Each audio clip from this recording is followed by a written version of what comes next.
শিক্ষকের প্রতি যেদিন থেকে অসম্মান শুরু হলো সেদিন থেকে আমাদের সমাজ উল্টো দিকে হাঁটা শুরু করলো।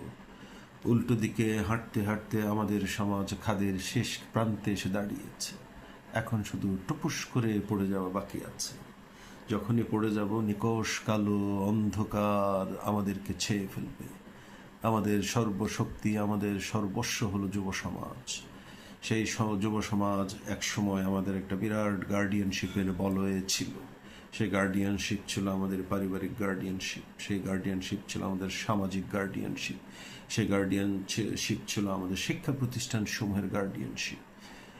সেই যে আপনার 360 ডিগ্রিজ গার্ডিয়ানশিপের মধ্যে আমাদের যুব সমাজ তখন যেভাবে বড় হয়েছে, আমরা আমাদের পূর্ববর্তীরা ওনাদের মধ্যে মানবিক গুণাবলী ছিল, ওনাদের মধ্যে আপনার পরস্পরের প্রতি শ্রদ্ধাবোধ ছিল, ভালোবাসা ছিল, ওনাদের মধ্যে এই রুগ্ন প্রতিযোগিতা ছিল না শুধুমাত্র অর্থ এবং বিলাসিতা এবং ভোগ বিলাসিতার জন্য। ওনারা পড়াশোনা করেছেন, জ্ঞান অর্জন করেছেন, মানুষের সেবায়, মানবতার সেবায়, মানুষের সেবায় ওনারা কাজ করেছেন, হাসি মুখে থেকেছেন, মিনিমাম ওনারা হ্যাপি ছিলেন। আর এই যে গার্ডিয়ানশিপ থেকে আমাদের সমাজকে আজকে কোথায় নিয়ে এসেছে? খাদের কিনারায় নিয়ে এসেছে। কারা এনেছেন? ওনারা হলেন লেজ কাটা কিছু শিয়াল, যারা হারামখোর, যারা বিভিন্ন হারামখোর ব্যবসায়ের সাথে রুগ্ন স্পয়েলড কিছু গুরু। তারা কি চাচ্ছেন? তাদের লেজ নেই, তারা অন্যের লেজ কেটে দেয়।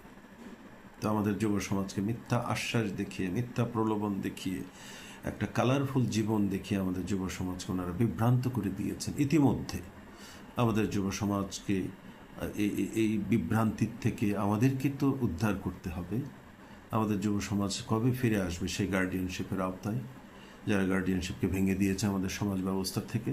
পৃথিবীর প্রত্যেকটি দেশে দেখবেন, উন্নত দেশে, আমি জীবনের বিরাট সময় বিদেশে কাটিয়েছি, বিশ্বের উন্নত দেশগুলোতে গার্ডিয়ানশিপ প্রত্যেক সমাজে আছে। গার্ডিয়ানশিপ ছাড়া কোনো সমাজ টিকতে পারে না।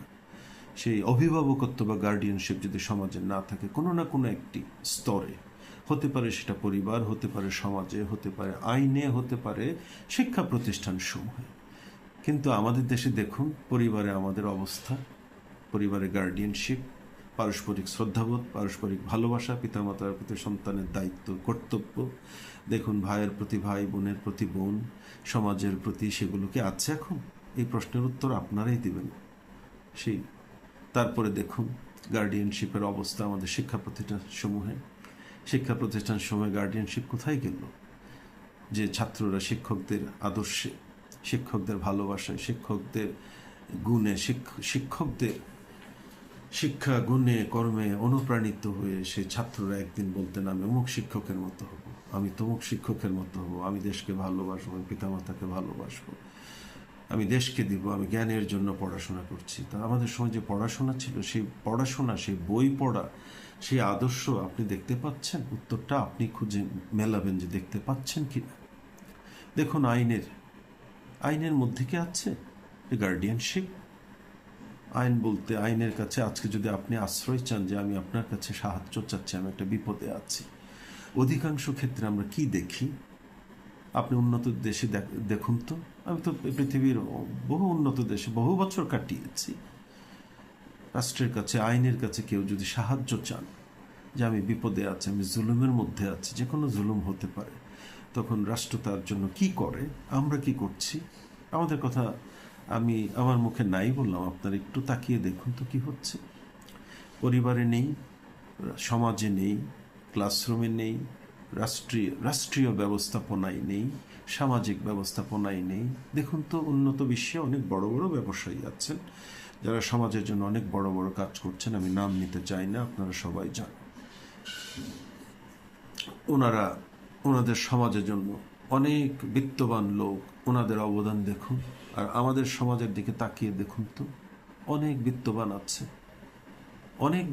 আছে, একটি টাকাও ওনারা সমাজের জন্য খরচ করেন না, কিন্তু ওনারা সমাজসেবী হয়ে আছেন।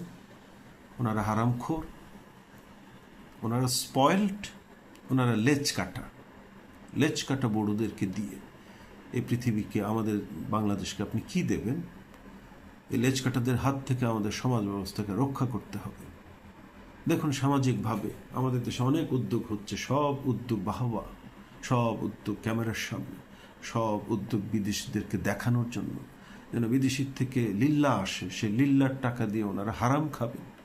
এই গরিবের নামে টাকা, শিক্ষার নামে টাকা, বিভিন্ন খাতে টাকা আসে, তখন এই হারামখোরের দল যারা ইংরেজি বলতে পারে, তখন তো তার স্ট্যাটাস আরও বেড়ে যায়। লিল্লার সাথে যদি ইংরেজি কোনোভাবে মিলে যেতে পারে দুটো একসাথে, তখন হারাম খাওয়ার মহোৎসব চলতে থাকে। তখন আমাদের যুব সমাজ আপনার বিভ্রান্ত হয়ে যায় যে জীবন বুঝি এইরকমই, একটুখানি দুষ্টুমি করলে, মিথ্যা কথা বললে, একটুখানি ইংরেজি বলতে পারলে, একটুখানি কৌশল করে বিদেশের কাছে সাহায্য সহযোগিতা চাইতে পারলে, আমি তো একটা প্রজেক্ট আসলে আমি বিশাল বড় লোক হয়ে যেতে পারি। আমাদের জীবন ব্যবস্থা কি আমাদের সময় এরকম ছিল? মোটেই না, মোটেই ছিল না।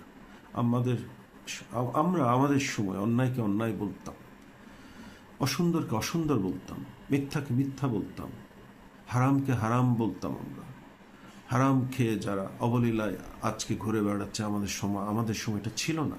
আমাদের সময় লুকিয়ে চোরের মতো ওনারা চলতেন, কারণ সমাজ তাদেরকে ঘৃণা করতেন। আজকে দেখুন, আজকে হারামের যে চমৎকার চমৎকার যে মানে ডেমনস্ট্রেশন, মানুষ আরো অনুপ্রাণিত হচ্ছে।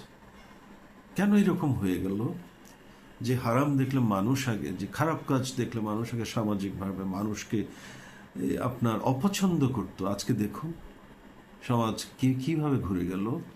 আজকে হারাম, আজকে অসুন্দর, অসত্য, এগুলো যায় আসে না। আপনার ক্ষমতা আছে, আপনার টাকা আছে, তাতে হয়ে গেল। এতে করে কি হলো? এতে করে আমাদের সমাজ, এই যে বললাম, খাদের প্রান্তে এসে গেছে। নিকষ কালো অন্ধকার চারদিকে অপেক্ষা করছে, যে কোনো সময় আমাদের সমাজকে গ্রাস করে দিবে। সে অন্ধকার থেকে আমরা সভ্যতা তো দূরের কথা, আমরা আমাদেরকে দেখতে পাবো না, আমরা বিলীন হয়ে যাব সে অন্ধকার যুগে আবার আমরা চলে যেতে শুরু করেছি। বিশ্বের কোথাও, ইভেন আফ্রিকার কোনো দেশে এইরকম ব্যবস্থা পাবেন না যে একই সাথে উন্নয়ন, একই সাথে আপনার এই যে অন্ধকারের দিকে ধাবিত হয়ে যাচ্ছি আমরা, এই পরিস্থিতির থেকে আমাদেরকে ফেরাতে পারে একমাত্র আমাদের গার্ডিয়ানশিপ, একমাত্র আমাদের শিক্ষকরা। সমাজের শিক্ষককে যেদিন আমাদের দেশের সমাজপতিরা পা ধুয়ে দেবেন, সেদিন বুঝবেন সমাজ ঠিক দিকে এগুচ্ছে। যেদিন দেখবেন আমাদের সমাজপতিরা শিক্ষককে বলছেন, তার সন্তানকে বলছেন শিক্ষকের পা ধুয়ে দাও। শিক্ষককে সে পিতামাতা বলবেন যে আমি জন্ম দিয়েছি, আমি বায়োলজিক্যাল প্যারেন্টস, আপনি আমার সন্তানকে শেপ দিবেন, আপনি আমার সন্তানকে আপনার আদর্শে বড় করে তুলবেন, আপনি হলেন ইন্টেলেকচুয়াল প্যারেন্ট। আমি আমার সন্তানের ভবিষ্যতের জন্য আপনার কাছে ঋণী থাকবো, আপনার কাছে কৃতজ্ঞ থাকবো হাসি মুখে। সেদিন দেখবেন শিক্ষকদের মধ্যে সেই প্রেরণা চলে আসবে যে লাভিং কেয়ার, পাস্টোরাল কেয়ার, যে এ আমার সন্তান, আমার ইন্টেলেকচুয়াল চাই, একে আমি মানুষ করব, একে আমি এর মধ্যে বেঁচে থাকবো, একদিন বড় হবে, সমাজকে কন্ট্রিবিউট করবে, সমাজকে সুন্দর করার পেছনে তার অবদান থাকবে, আমি এর মাঝে বেঁচে থাকবো। এই তো আমার স্বপ্ন, এই তো আমার সাধনা। শিক্ষক তো এরকমই হওয়া উচিত, এবং একই সাথে সমাজেরও এইরকম এক্সপেকটেশন শিক্ষকদের কাছ থেকে থাকা উচিত। তখনই দেখবেন সেই অন্ধকারের খাদের প্রান্ত থেকে আমরা দ্রুত বেগে আবার আলোর দিকে আমরা চলে আসতে পারবো। চলুন আমরা আবার সবাই শুরু করি সেই অগ্রযাত্রা। আমরা আবার যদি শুরু করি, তাহলে আমাদের শত বিপত্তি সত্ত্বেও আমরা আমাদের কাঙ্ক্ষিত লক্ষ্যে চলে যেতে পারবো ইনশাআল্লাহ। ভালো থাকবেন। Thank you very much.